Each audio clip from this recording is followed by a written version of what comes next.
estamos aquí con Joan Isaac, su nombre artístico. Hola Joan, gracias por estar con nosotros. Muchas gracias.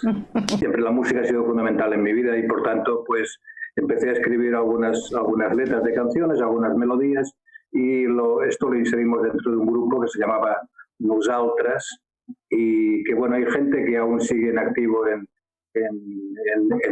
la música y otros que lo han dejado, pero eso fue el inicio. Sí. Ya. Tú eres uno de los referentes que canta en catalán, ¿correcto? Eso dicen. Eso dice Wikipedia. Eso dicen. Uno intenta hacer su trabajo lo mejor posible, lo más honesto posible consigo mismo, y el éxito o el fracaso es una cosa que uno no tiene en la mano, es una cuestión de suerte, de azar. A veces tienes más éxito, otras veces menos éxito, pero yo pienso que cualquier persona que quiera dedicarse al mundo del arte lo que tiene que hacer es fundamentalmente plantearse hacer su trabajo bien y olvidarse del gran éxito o del fracaso, porque éxitos y fracasos todos los tenemos en la vida y en esta profesión también, evidentemente. Sí, lo importante es disfrutarlo, ¿no? Y ser auténtico en lo que se hace, en lo que se dice. Parecer y ser y parecer. Lo importante es disfrutar con tu trabajo. Yo pienso que el hombre más afortunado del mundo es aquel que hace el trabajo que realmente le gusta, ¿no?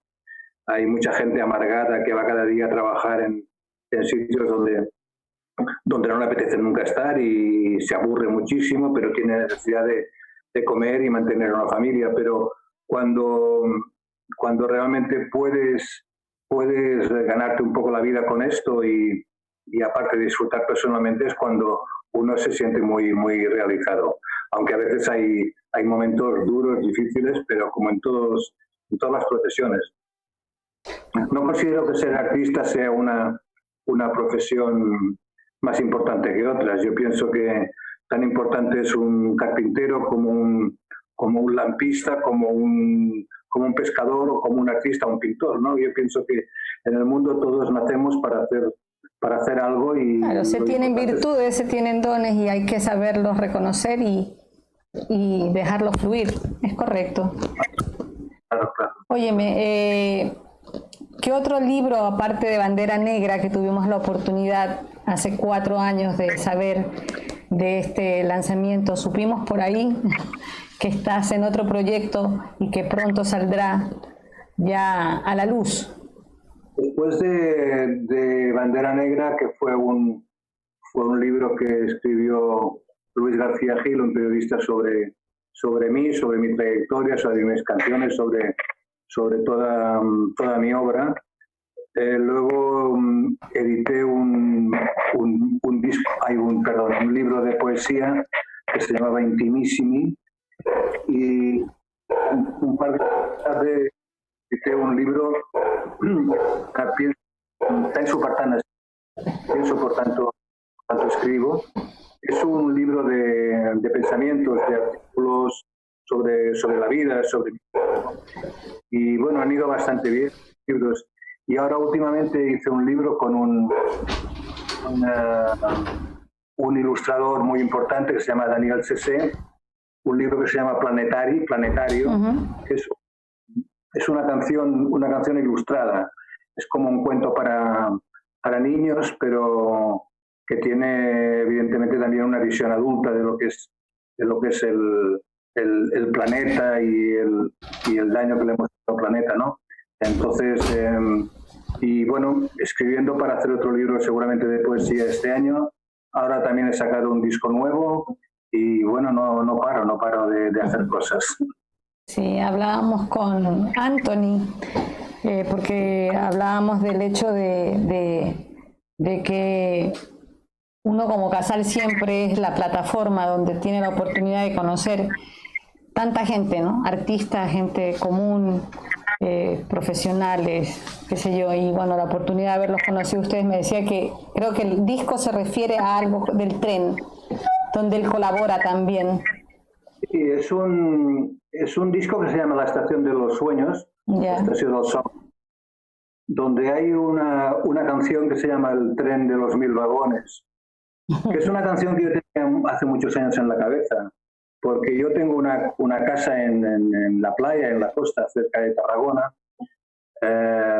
cercana a una vía de tren, a una vía de tren, a una estación, ¿no? Y entonces siempre me había fascinado mucho esos trenes de noche de mercancías, ¿no? Que son larguísimos, que no se terminan nunca. Y siempre he pensado que ese tren lo conducía una sola persona, o máximo 2 personas. Y es la inmensa soledad de una persona en ese trayecto que quizá viene de países lejanísimos, ¿no? Uh-huh. Y hice una canción sobre esto, sobre intentar imaginarme cómo son los pensamientos y cómo es el ver el horizonte de ese maquinista, ¿no? Claro, en ese viaje tan largo. Sí, más tarde esta canción tomó otro giro porque en el fondo es una especie de parábola sobre la vida, metáfora sobre la vida, ¿no? Que somos como maquinistas solitarios que conducimos nuestro tren a una estación lejana y en el trayecto pues vemos alegrías, vemos dolores, vemos paisajes, vemos gente que se queda en el camino, vemos gente que continúa con nosotros. Y es una especie de metáfora. Y esa canción se llama el tren de los 1000 vagones, el tren de los 1000 vagones, y más o menos habla de esto. Un gran arreglo de Anthony. Muy, muy, muy querido el Anthony por estos lados. No sé, a mí me siento muy mal saber de la muerte de Abel, porque cuando vinimos a Guayaquil fue un personaje de una ternura grandiosa, en su casa, todo, y era un sabio, porque teníamos largas conversaciones en su casa sobre la vida, sobre filosofía, sobre política. Sobre política, sí. Y Anthony, que es un gran conversador y es un gran interesado por la cultura y por todo esto, pues fue maravilloso esos días que estuvimos en Guayaquil, así como en Quito con Ramiro Díaz, que tengo una gran amistad con él. Son 2 personajes que nos quedaron muy clavados en la cabeza, Anthony y a mí. Lo has descrito muy fidedignamente, la verdad es que sí, era generoso, era sabio y súper amoroso, y además, como le decía Anthony, el más guayaquileño de todos los guayaquileños. Él te mostraba su ciudad y bueno, de hecho su familia arrancó, todavía tiene casa donde se fundó la ciudad, ¿no? Entonces, sí, él era un personaje que nos hace mucha falta, definitivamente. Sí, verdaderamente era un personaje que a mí particularmente me golpeó mucho el alma, ¿no? Y siempre lo recuerdo con una discreción absoluta, un personaje muy discreto, sabio, ¿no? Y como muy silencioso, pero muy, muy receptivo a lo que le explicábamos y nosotros muy receptivos a lo que nos explicaba y nos contaba él. Aparte nos enseñó la ciudad también y fue maravilloso. Un guía turístico y un anfitrión de primera. Óyeme, Joan, ¿y cómo te ha tomado este confinamiento? ¿Estás en Barcelona en este momento? ¿Todas tus reflexiones? Estoy en Barcelona con mi mujer y mi hija mayor, porque la hija menor vive en otro piso con unas amigas, en otro apartamento, y estamos pasándolo como podemos. Es terrible ver las noticias cada día porque parece que va declinando la curva, luego parece que no, es una especie de vivir sin vivir, ¿no? Y aparte, claro, ves las imágenes del mundo, como las imágenes terribles de Guayaquil, ¿no? Que nos han llegado aquí y claro, no estamos en esas condiciones, pero realmente es terrible lo que ha pasado. Sí, muchos fallecidos, hemos leído que en Cataluña ha habido muchos fallecidos. Ya creo que duplicaron los de China. Sí, fue un... Los oficiales, pues no, las cifras oficiales, porque hay que ver la realidad. Hay que ver la realidad luego. Pero sobre todo esto se ha cebado mucho en la gente mayor, la gente que es muy mayor, en residencias de ancianos, que esto es lo más terrible. Y bueno, yo tengo mis teorías sobre lo que está pasando, ¿no? Como todo el mundo tiene teorías sobre lo que está pasando, pero a mí hay una frase de Christine Lagrange, que la directora del Fondo Monetario Internacional hace un par o tres de años, que dijo que, no sé si os acordáis, que era imposible que el mundo aguantase económicamente porque la gente vivía demasiados años, ¿no? Correcto. Entonces todas estas cosas me dan que pensar, evidentemente, me dan que pensar, y pienso que estamos en guerra, esto es una guerra, es la tercera guerra mundial esta. Lo que pasa es que es una guerra sin bombas, sin cara. cañones. Y sin cara. Es una guerra biológica absoluta, bacteriológica, y no se le ha ido de la mano esto, seguramente a alguien se le ha ido de la mano. Es mi teoría. Sí. Pero, bueno, algún día espero que lo sepamos, o quizás nunca lo sabremos. Hay que ver qué otras sorpresas nos trae más adelante. Hay una broma, un video que sale alguien que está tomando algo y aparece como alguien del futuro y le dice, ¿en qué año estamos? Y él se asusta y le dice, en el 2020. Este sujeto que viene de quién sabe qué tiempo le dice, 2020. ¿Estamos con el coronavirus o con los zombies? Entonces no me digas zombies. Entonces sí. Definitivamente. En un ratito. Coméntame cuáles son tus planes. Claro, es un poquito complicado los planes que uno había arrancado desde enero, pero me imagino que hay un delay de todo esto. Sí, claro, hay un delay grandioso. Yo tenía que hacer la presentación del nuevo disco en Palma de Mallorca y se suspendió, y otros conciertos que tenía, otros conciertos de mi disco y otros conciertos con Silvia Comas, que es una gran artista, una gran cantante, que hizo el año pasado un disco maravilloso sobre Silvio Rodríguez en catalán. ¿En serio? Que ha sido muy lindo. Me gustaría mucho venir a cantar con Silvia a Ecuador esas canciones de Silvio en catalán. Sería muy... Fue un proyecto muy bonito, fue un trabajo muy duro de traducción y adaptación para cantar de las canciones de Silvio. Pongamos fecha, Joan. Un poco más adelante, por favor.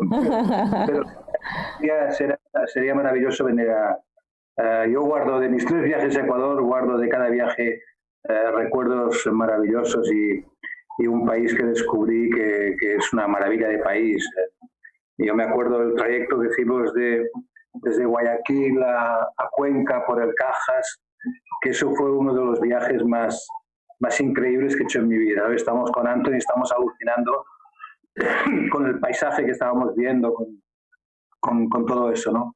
Y es un paisito, una maravilla. Y de Guayaquil me acuerdo el río Guayas, increíble, amplísimo. Y sobre todo el calor asfixiante que hacía. Son los mismos recuerdos de Anthony.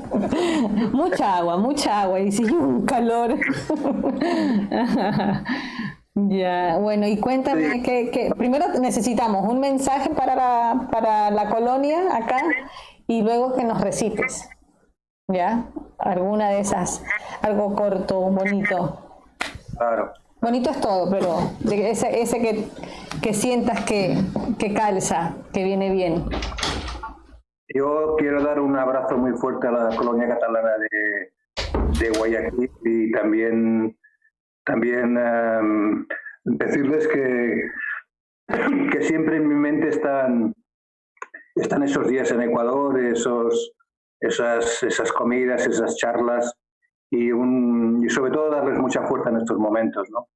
Y pensar que bueno, que la vida sigue, que hay que luchar y que hay que, sobre todo, creer en el hombre, ¿no? Que es, en estos momentos, yo creo que es la religión más grande que tenemos que tener, ¿no?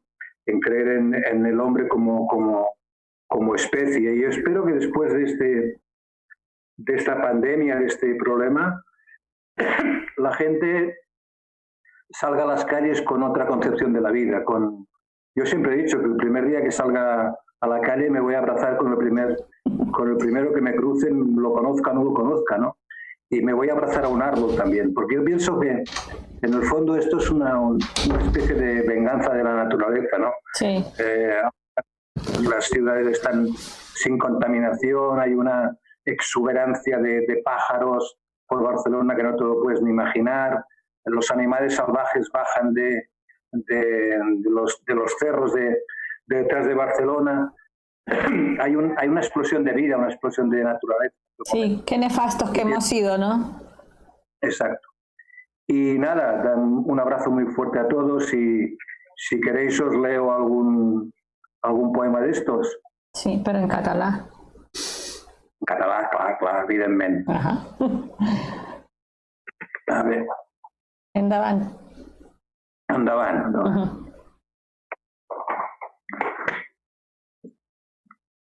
Voy a leer dos, em vaig a llegir dos, d'acord? D'acord. Este primero se llama Tinc la urgent necessitat. Tengo la urgente necesidad. Tinc la urgent necessitat de dir-ho alt i clar. Tinc por, molta por. Una por indefinible, misteriosa. Por d'aquesta immobilitat, d'aquesta espiral sense fi de silenci i quietud, d'aquesta suor freda planetària. Com serem després d'aquest laberint que amaga la sortida? Aprendrem la lliçó d'aquest enemic invisible o seguirem fent i sent com si res hagués passat? Estúpids, egoistes, prepotents i suposadament invencibles. Els ocells, lliures i multiplicats com mai, proclamen la venjança.